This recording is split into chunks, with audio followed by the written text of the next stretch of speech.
somebody asked the question, you know, what is a long hunter?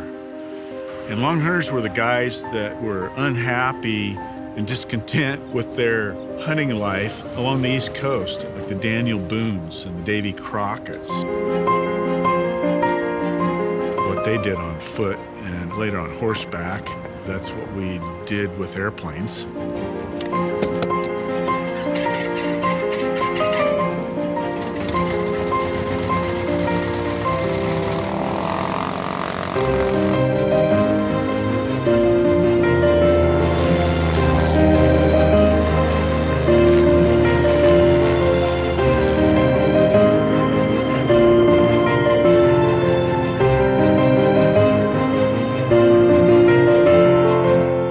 Alaska is very, very unique. It was very, very wild.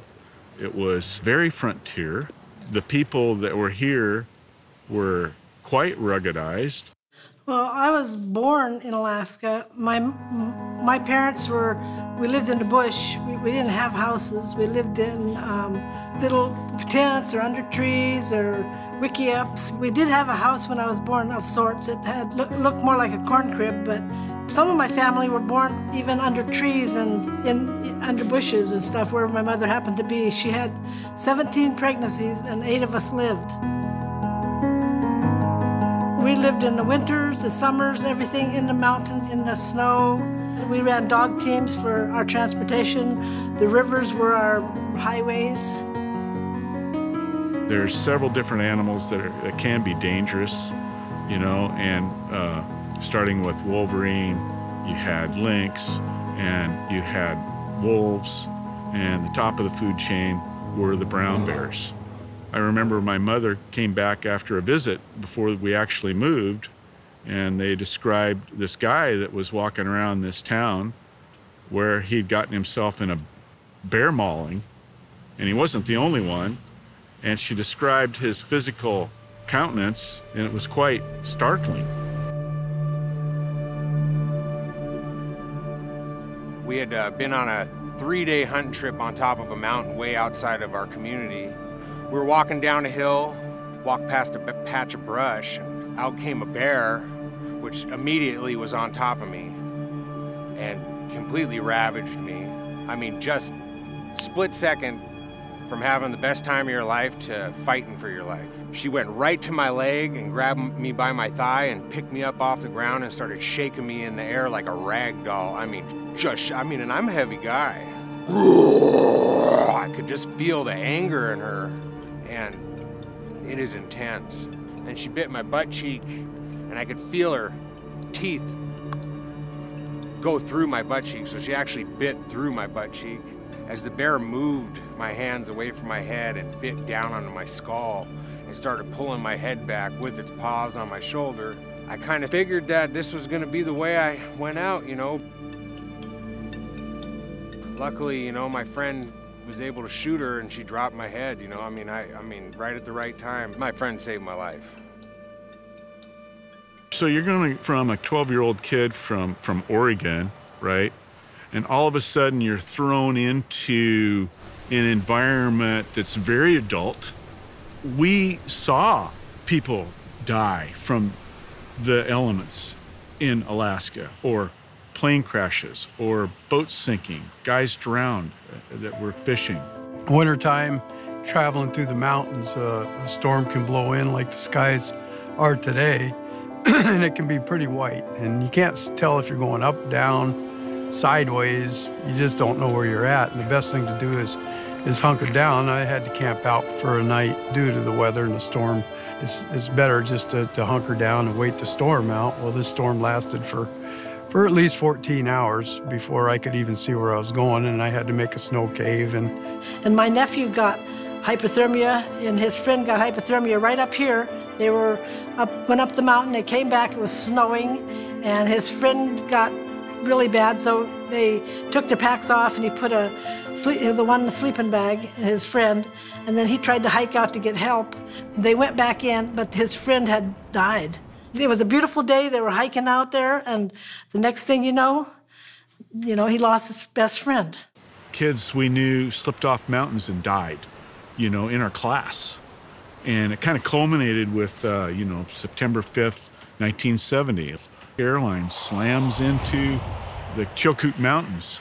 And me and my brother and sister were on a flight right directly behind that flight. That same day, within an hour. And we get to the airport and there's frantic people running around. Where's the aircraft? You know, fully loaded Stretch 727, 111 people on board. They're not there anymore. Okay, we land and there's frantic parents, family, friends waiting, and they're gone. And Mick and I go to high school, and we're in class, and first day of school, right? Well, a lot of kids from areas came in to first day of school to come into Juneau, and they were killed in that crash, right? And so our teacher's calling out the names on the roster, right? Oh, they get to this name, you know, and it's like, oh yeah, this is brilliant. You know, you're doing a roster check right after a disaster in a small school, right? A friend of mine, later, as a commercial pilot, he was involved in Iraq as a pilot in command for a commercial operator, where a husband, a wife, and a baby died. This kind of solidified my whole life philosophy. How can I explain that to myself and say that there's a God that would allow a baby to die riding in an aircraft, you know, piloted by a guy I know? It was very perplexing to me, but I decided in my heart that day that there was no God.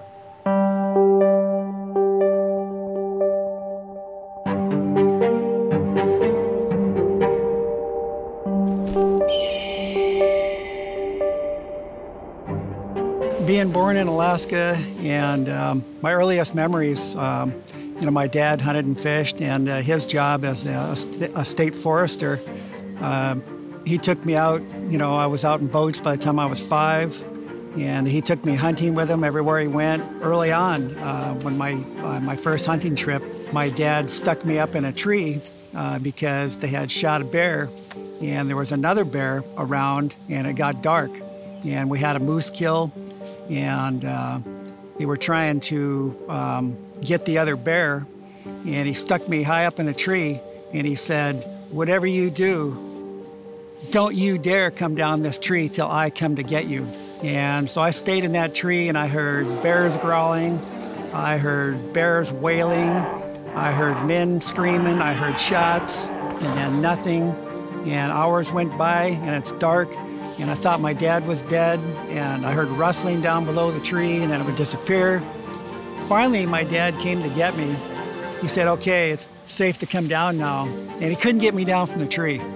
Kind of took that with me. We've had horses and dogs, and we've had both wolves and bears eat our horses and dogs. We've had we had to put bells on the horses to keep the wolves and the bears away, because the bear didn't like the sound of the bells. So the bell was good for 2 reasons. We could find the horses if we listened, and also it kept the bears and wolves from eating them. So, although they did eat part of them, but you know, it's just bears have been really a plague. Yeah, they were something that always fascinated me was the grizzly bears and even the black bears, for that matter. Spent some time up on the ice, polar bear, and I guess I've killed 3 that if I hadn't shot them, they'd have got me. When I arrived in Juneau, it was only accessible by air or sea. I got into big game hunting pretty quickly. I got into trapping, and found soon that there's an immense amount of territory around us here, and in 10 lifetimes you'd never get a chance to see it all. You can get on a plane and see all kind of wonderful things, and the mountains are just spectacular, and there's usually snow on most of them. It's just an absolutely beautiful place. You cannot imagine until you see it what a beautiful place it is. It's just breathtaking. Fishing's good, the flying's good, the hunting's good, you know. And hey, probably 99 out of 100 people that walk through my door I like. biggest mountain in North America is in my backyard. You know, what do you want? The weather is just, it's like little microclimates, and you can be like right on a mountain peak and look over to another one and it's totally, blacked out. And then 5 minutes later, your mountain be blacked out and that one will be beautiful and sunny. The day I got in trouble with the hail, hey, it started out, it was a blue sky, beautiful day. And I had a bunch of people out on a lake fishing, and I'm packing them back, and last guy, and man, it went from beautiful blue sky to, hey, you couldn't see half a mile maybe, but I'd been up and down the valley 1,000 times. I felt I could find my way, not very far, 20 miles, I can get back. Well, I ran into the hail and I didn't get back, and put a lot of holes in a little rag airplane and doesn't fly anymore. My father was killed in midair. I had cousins that were killed when they hit trees in bad weather. I've counted up one time, and I don't remember how many friends I've lost in airplanes, but it's approaching 50. In every month of the year here, every month of the year, I've seen snow. Last year, in fact, it snowed every single month, at least once. Hey, if you don't like it, the weather, hey, wait 5 minutes, might be worse, but it'll probably be different. I acquired a couple of friends in high school. I remember one was Pat Millard.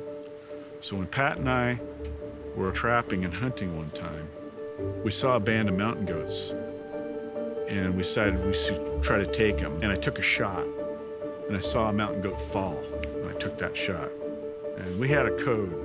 If you shoot it, you pack it out. And I really did not like where that mountain goat fell. There was no extracting that mountain goat from where I could see, but we were gonna go try. So we got up in there, and there was one little ledge that led around the corner to where I could maybe get a view of where that mountain goat fell, all right? And I got on that ledge, and I hiked out there thinking, I can do this, right?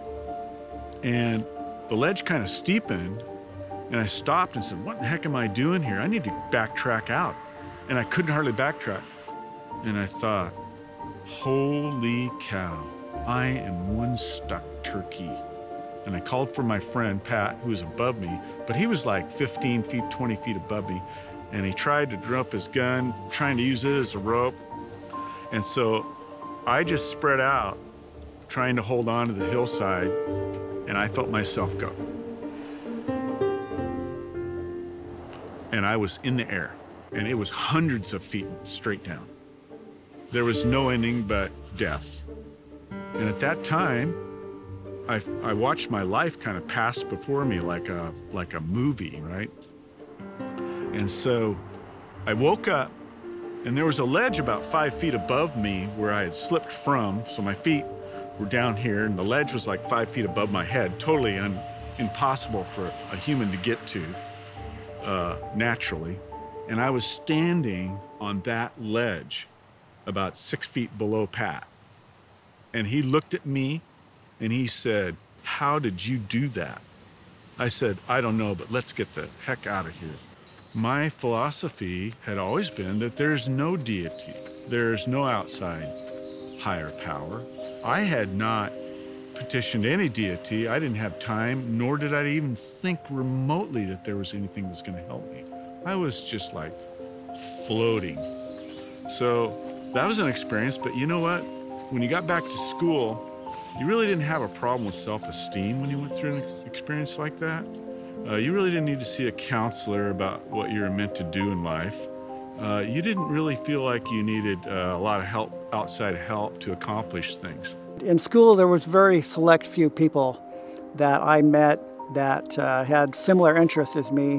One of the persons in particular that I met was Mark Rose. He was very like-minded as far as being adventurous in spirit. We would take our Christmas vacation plus a couple of days on each end and go out to a remote location somewhere in Alaska and trap and hunt deer at the same time.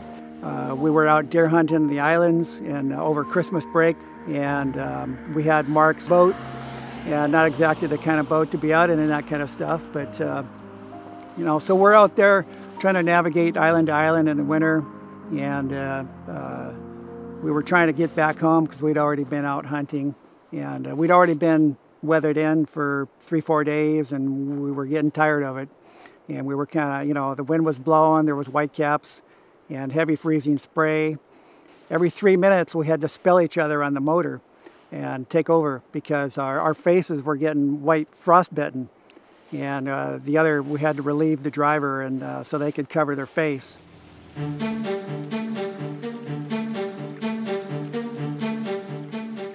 We knew the bears were there.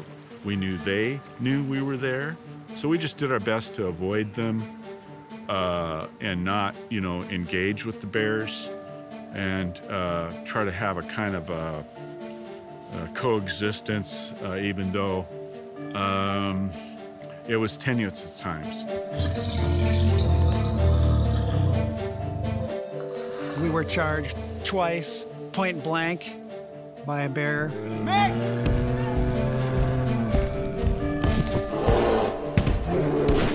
You know, and that was, matter of fact, we spent the night sleeping in the tent. Well, I wouldn't call it sleeping. We were laying there in the tent with our safeties on, waiting for another event to happen. I remember sleeping in my sleeping bag, actually having half a night's sleep once out of probably 300 or 400 times camping, thinking about the bears. And so we slept with our rifles. The difference between me and some of my other friends in the end was I moved into aviation.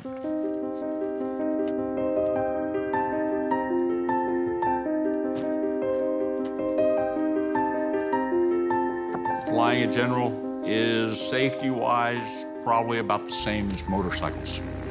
It's a dangerous occupation. I tell people when they approach me and tell me that they want to learn how to fly, I tell them you really, really, really need to want to learn how to fly, because if you dabble in it, you are going to hurt yourself and probably somebody else. One of the things they had in high school, they had a program where you went through pilot training and they paid for a few flight hours for all the students that applied to the class, and that was cool. I got to fly with a woman pilot. Her name is Gail Rainey. She became a great Alaska woman bush pilot. Mark was so excited about the flying. I mean, it was in his blood, you could tell. And just eager as could be. He wanted to get out on those beaches just as quickly as he could. That was his goal right away, right from the start. He wanted to be able to fly the beaches and see everything from that wonderful, glorious view that you get. I bought this airplane. It was short takeoff capable. They call them a stall, short takeoff or landing aircraft, called them MAL. So I became kind of learned in how to land very, very short, you know, then got to use it in my work, and I would take like a month, 6 weeks off every year to hunt with it. We got to the point where, you know, I had to go set out fuel stashes. A lot of guys up here short themselves on gas because they're flying heavy out of short strips, but if you're gonna do that, you should stash some gas somewhere along the route, so if you have to, you can stop and dump 5 more gallons in. And we flew out to the edge of airplane range for its fuel capability, and we landed. We unloaded these tins of fuel, and sometimes we'd make a couple of trips like that to build up fuel enough to be able to range out again. It extended our radius and our round-trip range into new hunting areas that we wanted to see. You want to try to make sure that you mitigate all the bad things that can happen to you before you ever hit the starter button. That threw us into a whole different world and expanded our horizons exponentially of where we could go, what we could see, because we couldn't get enough of Alaska. Bottom line, we couldn't get enough of it. We love seeing the big game. I'm up in college in Fairbanks, and Mark was up there finishing up his A&P. And we continued to go out trapping up there, and he had his plane, and we'd go on day trips in his plane. And as Mick and I developed our relationship, then we melded the two together, and I became kind of the pilot of the pair. And Mick, with his outstanding experience and survival capabilities and keeping us aware, keeping us very well equipped, keeping a second head in the game, you know, we kind of teamed up, made a great partnership. Mark had been after me to take some time off of school and, you know, start doing some real trips with him. And by that time, you know, he'd done a lot of helicopter duty up in the Brooks Range, you know, during the pipeline days. And he'd done some flying up there in his own plane, and he had some great ideas for some hunting trips. And, you know, I had a friend from the Kobuk River Valley there, an Inupiaq Eskimo, and he was always telling us about the gobs of caribou up there, and you could get caribou easy. We'd heard all the stories, wanted to try this out, got all ready, loaded the aircraft up, got out our maps, figured out the fuel ranges to get there, where we would refuel to get out there. And I remember taking off, turning to the north and looking at the country into a wide and spacious, huge, massive valley in the quest to find a herd of caribou.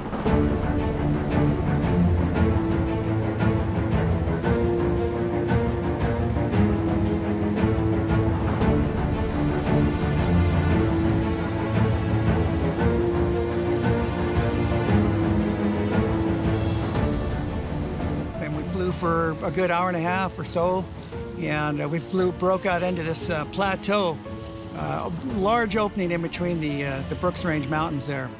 And we're flying along, and we're just about getting ready to turn back, and what we saw was thousands of caribou going through the pass. You read about the stories of the buffalo, and so there's the only way to describe it, when you see the land is actually moving with all these animals, you think, gee whiz, this isn't cattle, this isn't sheep, this is big game, this is wild country. These animals are moving. They've lived here for 1,000 years, and we're getting to experience it. And, you know, we're just looking at each other and, oh, holy cow, what did we stumble on here? As far as the eye could see, there's caribou, and Mark and I are all boisterous and everything, you know, oh, this is going to be a great hunt. Look at all these animals, you know, the plane's going like this. Mark said, oh, yeah, I guess I better get back to my flying, you know. And there we were, you know, with the right equipment and at the right time, at the right place. And figured out a place to land. I set Mick down, but we knew we were kind of pushing the limits with fuel and time and nighttime coming on, and I had another hunter to move up, dropped Mick off, minimum amount of gear, said goodbye, popped off and dove down the valley. We knew we were pushing the boundaries, you know, like probably we should have just all gone back to the camp, but at any rate, you know, why waste a day? And we kind of figured it was going to be twilight by the time he got back. And I also remember Mark saying his gas supply was going to be an issue, you know. So I'm taking all this in. Running out of gas is not something you want to do in an airplane. And running out of fuels, almost making the airport isn't good enough. And at that time, I had looked up and I had what we call a low side generator failure. My generator had stopped. And all kinds of things kind of come into mind when that happens. And your radios are running totally on your battery. And then the battery fails, you can lose a lot of instruments. And you'll be into hand prop mode, which is very, very dangerous unless you're, you know how to do it safely. I had my 300 Winchester Magnum with me. I have my knife, a few things, you know, a tent, a few crackers, candy bars, and we're good to go. It was starting to get dark a little bit, twilight. I finally heard a plane coming. There's Mark coming back. And unfortunately at that time, the caribou decided to start their migration again, and they were all over the sandbar. And I tried running at them, running around, screaming. They wouldn't move. And meantime, Mark's circling and circling, and lights disappearing. Finally, I think Mark got the idea, and he made a few low passes over the caribou, and that kind of helped a little bit. At the last second, they opened up a little gap, and I said, I think I'm lined up okay. Let me go for it. All I want to do is get Mark on the ground safely and get on with the show.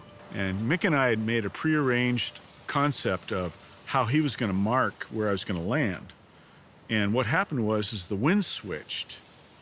So I had to land in the opposite direction, which put Mick and the pylon marker on the other side of the aircraft. So I'd worked out with this passenger, hey, when I get to that pylon that he's made, this man-made thing on that sandbar, you tell me, I'll chop the power, because I know I've got enough sandbar left to land on. And I said, if we land long, it's really bad news. There's terrible boulders down there. We're going to tear up the aircraft. So, okay. So I get all set up. I made a pass. I get all set up, but I can't see exactly where Mick is.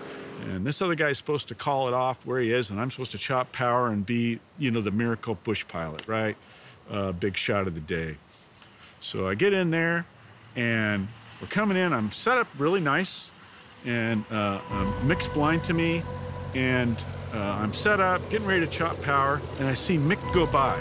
And just as he passed me, he drops down. I shot in for a landing. It was kind of a stupid mistake.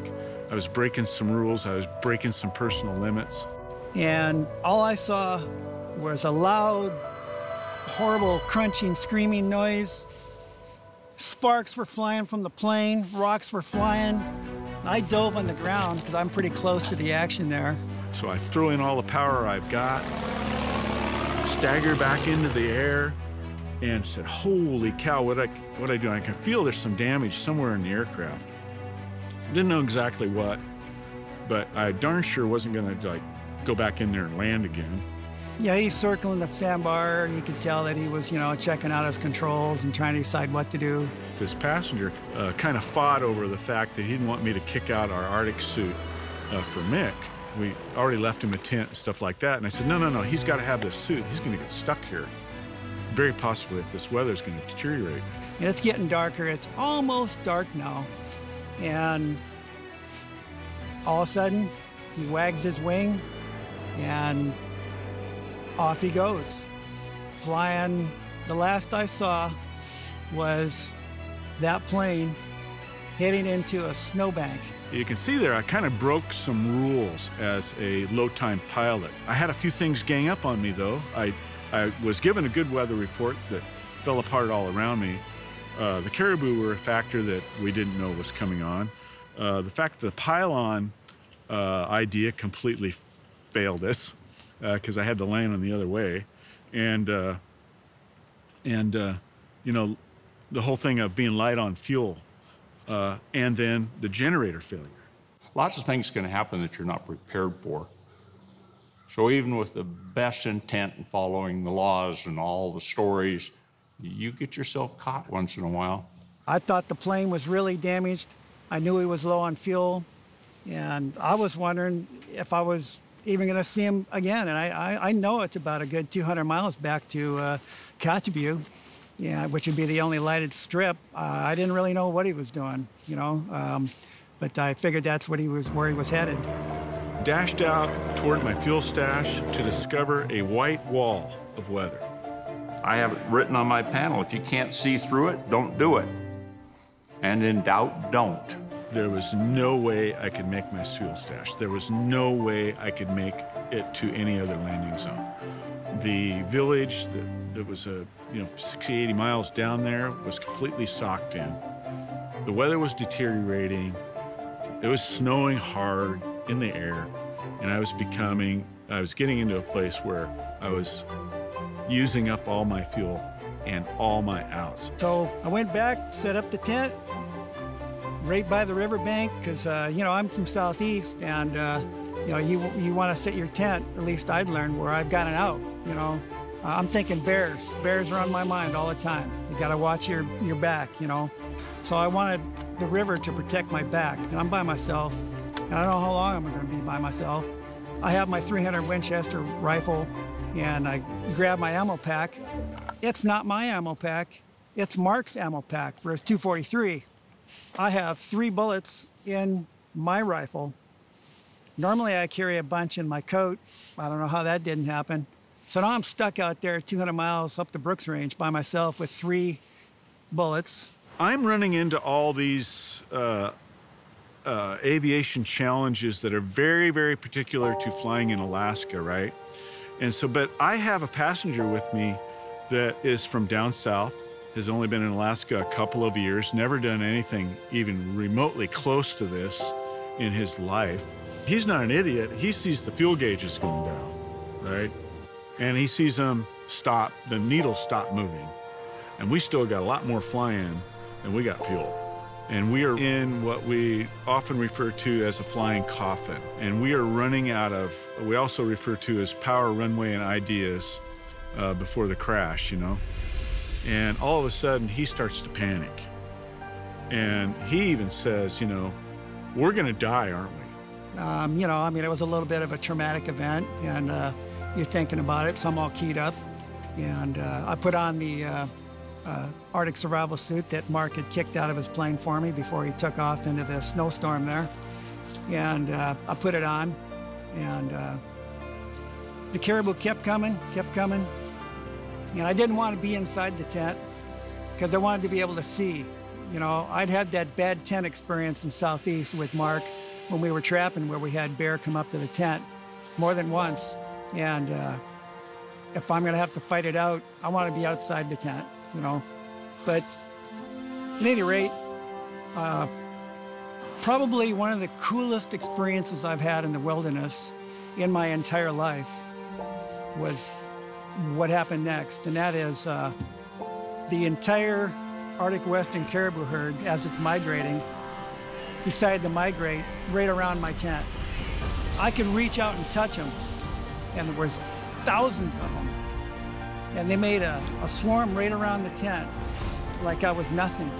And I stood out there cross-legged in front of the tent, and I could practically reach out and grab caribou, and I was like nothing. And they did that all night long.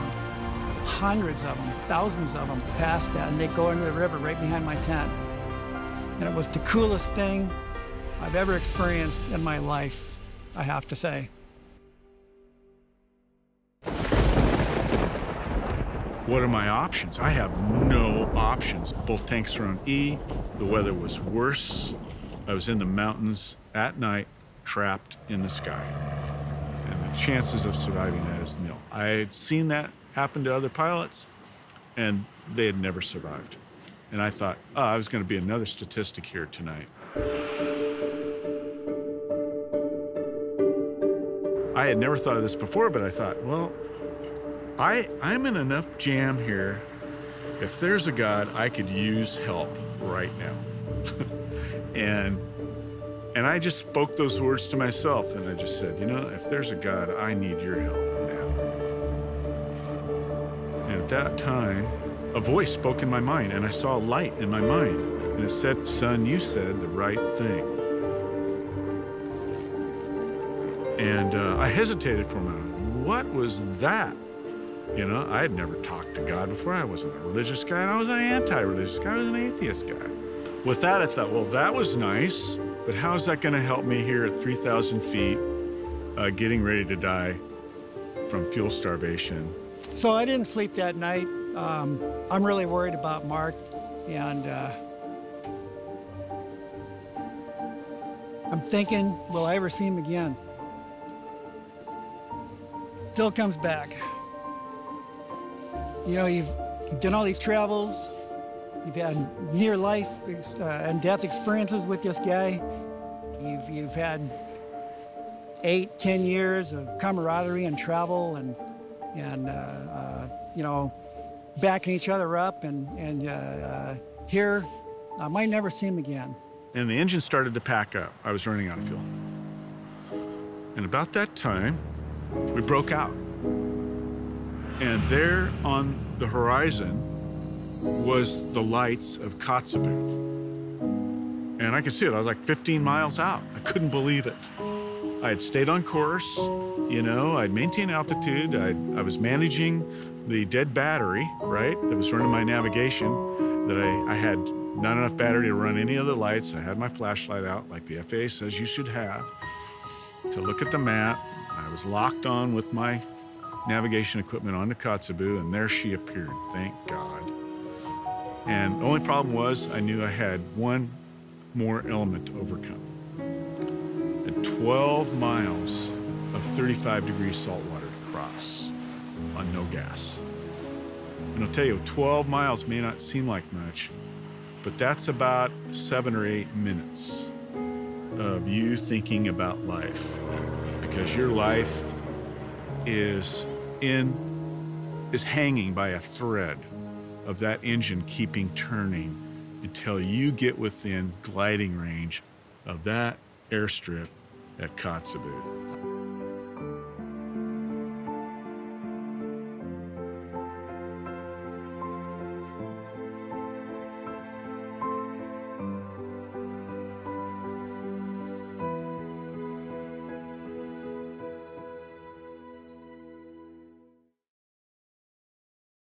I kind of figured, you know, if Mark goes down on the way back to Kotzebue, who's going to know I'm here, you know? So I figured if Mark made it, they'd send a plane for me the next day. All that next day came and went, no plane. That ain't good. Maybe he didn't make it. Or hopefully if he went down, he's okay. Day 2, no plane. Okay, not good. And the caribou are starting to like thin out now. So I'm thinking, well, maybe I better shoot one. I might need something to eat, but I don't want to waste one of my shells, you know? So I'm thinking, you know, they're coming right by the tent. I wonder if I could stab one. So I get a good stout pole and I take my K-bar army knife and I had some string and I made a spear out of it. And I'm thinking, you know, even if I do run out of bullets, then at least I've got this weapon. I've got something. I couldn't get myself to spear one of them caribou because I didn't want to wound it and have it take off. So later I shot one. Day 3 came and went. Now I'm thinking pretty seriously, maybe he did go down. This ain't, it's all going through my mind, you know? And now I'm thinking, maybe I'm gonna have to build a raft, float down the Noatak, you know? Day 4 comes. Okay, late in the day, I hear an airplane. It's circling, you know, it's gonna land. It's not marked. This plane lands way down there in the sandbar. I walk all the way up to the plane, and there's the flight service guys in there, the guy that we met at flight service, who is a fairly famous Alaska bush pilot, by the way, and I didn't know at the time. And he goes, hey, what do you have? He had a look on his face, like nothing. I go, oh, he doesn't want to tell me Mark's dead, you know?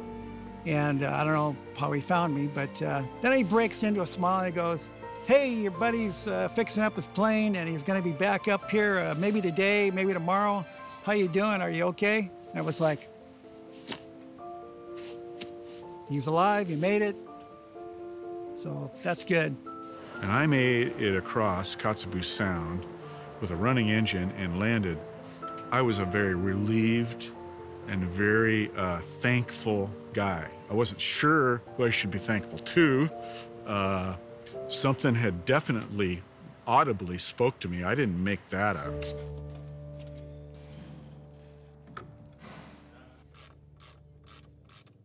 So we regrouped. I ordered parts for the aircraft, got them. Just before dark, again, I hear this plane coming. There it is. So he circled the sandbar a few times and he's wagging his wings and I'm doing all this stuff. And then he comes down, he lands.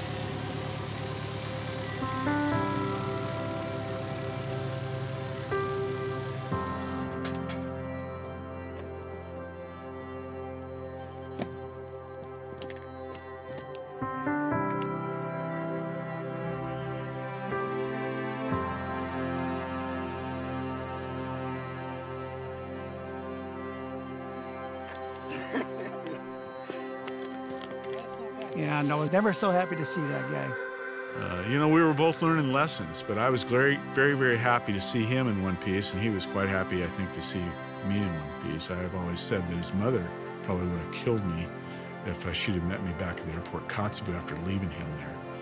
But all's well that ends well. Another page written in pilot education. You know, you have to remember,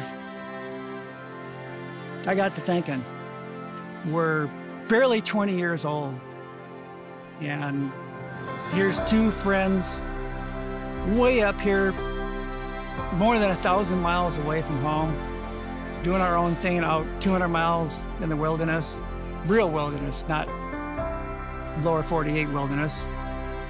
I mean, you are absolutely on your own, and this is the kind of stuff we live for. This is wonderful. Now let's get on with the hunt.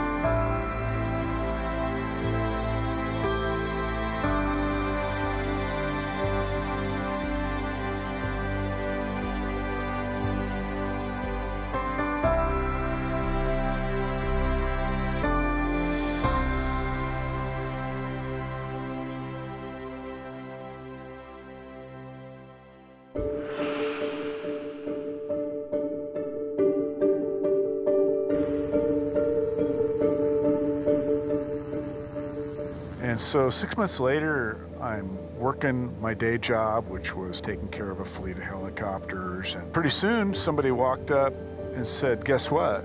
You know, your helicopter just crashed.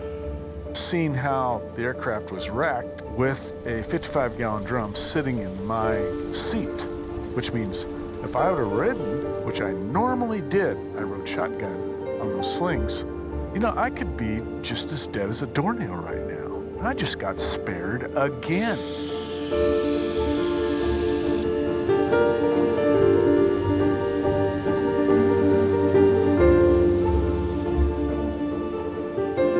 A day later, I was to be extracted out of the camp. I was sitting in the Twin Otter, flying home, and just going, you know, I've not been listening at all. I'm just not getting it. And I think it's time that I really need to get it. It changed my life. So after collecting all this information and this experience, getting back to town, bringing the guys out of the mountains, I had to deal with some interesting issues. My philosophy had always been that there's no deity. There's no outside higher power. And it was clear to me something had noticed my predicament and responded to my petition. And in the case of me slipping off the cliff, I had not petitioned any deity. I didn't have time, nor did I even think remotely that there was anything that was going to help me. I was just like floating at that time. So this made me face a couple of issues in my life, because I had been like an atheist. I had not seen the work of any deity. I had said in my heart, there is no God. How could a baby die in the cockpit with a friend of mine that was a great pilot and his parents, and there'd be a God? And on the heels of September 5th, 1970. So in wrestling with this issue, I said, okay, if there's a God, I'm going to try to find the right one, okay? So I started thinking about people in my life that I really admired and that had faith. And I thought, well, I'm a little more intellectual and a little more scientific and smarter than they are. And I've just kind of tolerated their faith. But now this other incident just doesn't make any sense. What spoke to me? Who put the extra gas in my tanks? And why am I here today after slipping off that mountain those years before? I'll take it. It's all cool. But I've got to find out who and why. And so I started thinking, like I said, about these people that had been very formative in my life, that I so respected and had good lives and had made marriage work, had been devoted to each other, which also is a question for all of this time. There's a lot of divorce, a lot of breakups going on in that time. And who they were and why did they believe in the Bible? Why did they go to church? I was like, okay, did they have this experience like I had And so I started reading the Bible. I read the Bible end to end, but yet I was still not ready to like, okay, that's all cool. Like, I started seeing God in the Bible, and I kind of liked the guy. I saw he was fair. He was just. He wasn't ever asking any more of anybody than he was very clear about, and it all seemed very fair and okay to me, but yet people still like rejected him, disobeyed him, spit in his eye, and I kind of saw myself in that picture. One day, I remember I got a call from the camp radio to come down and meet my helicopter, and I got down there, and he actually came and left without me. Why did he do that? This pilot's never done that to me before. We were going to go on a real cool trip. Somebody drove over and said, you know what, your machine just crashed on the mountain right above your head up there. I said, what? Yeah, but the pilot's okay. So we got another machine, went up there, landed. There was my machine upside down.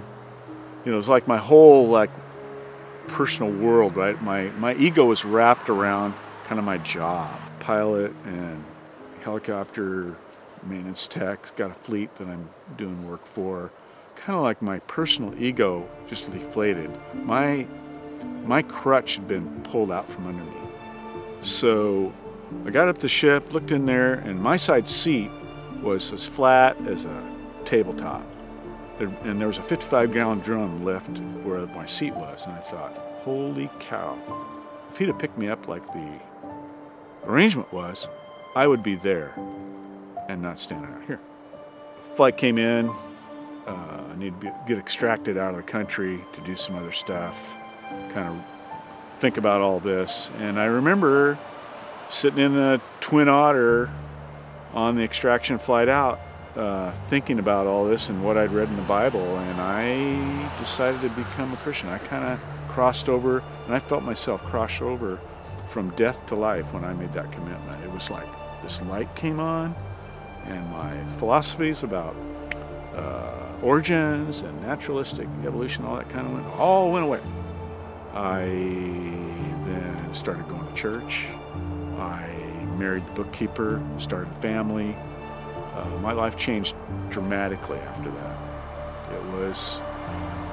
It was my moment in life, and I then felt comfortable to do a thing called get married and commit your life and all that I never felt comfortable about before. So it's kind of the wrap up of that story.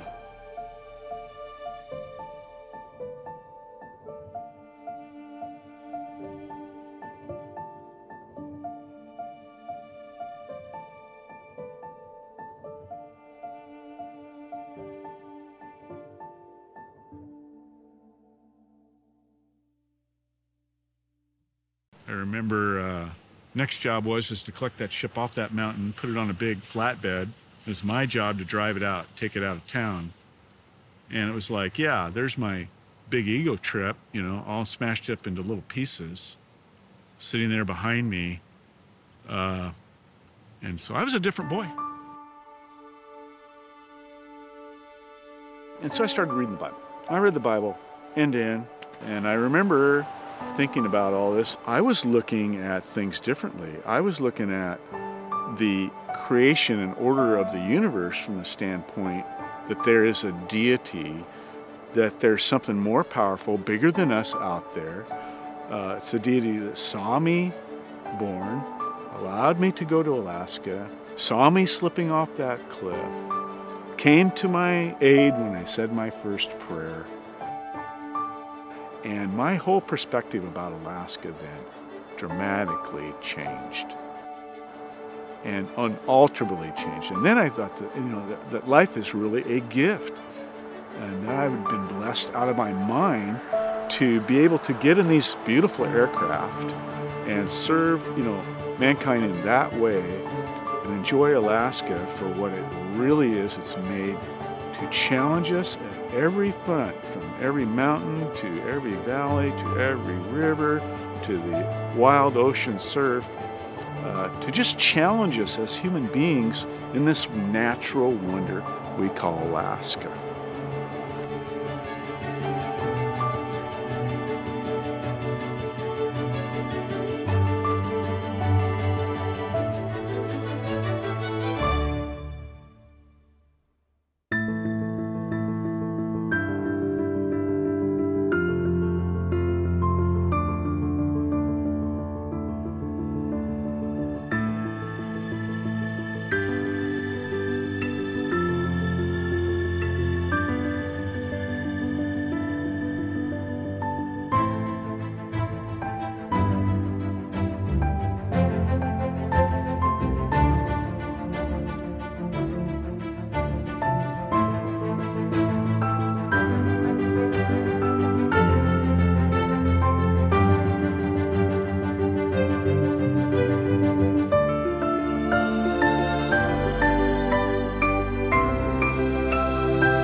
It was very, very wild.